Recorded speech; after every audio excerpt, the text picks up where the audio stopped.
Hindi pa na. Ayan ang lily flowers na pang-apat na araw niya na. Siya ay malapit ng itapon.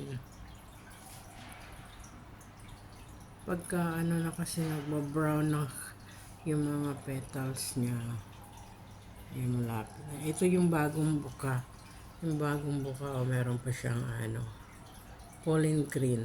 Basta yun na yun. Basta yung parang powder. Parang, yan yan yung powder na yan. Tapos ito, pabuka pa lang. Pero hindi yan lahat sila bubuka. Yung iba kulay brown na lang yan sila. Okay. So ilang araw na lang at tatapon na siya. Ito yan, ganyan. Pagkabubuka pa lang may ganyan.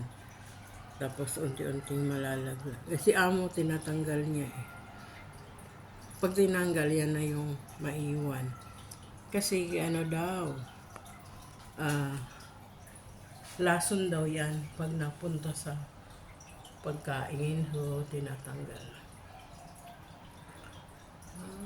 Yan ang ating lily flower for this week. At bibili na naman yata siya ng panibago. Pag, sumpungin yun si amo. Minsan,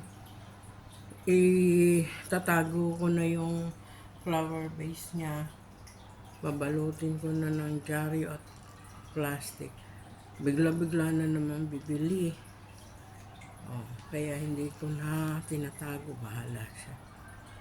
So, yan ang ating lily flower for this week.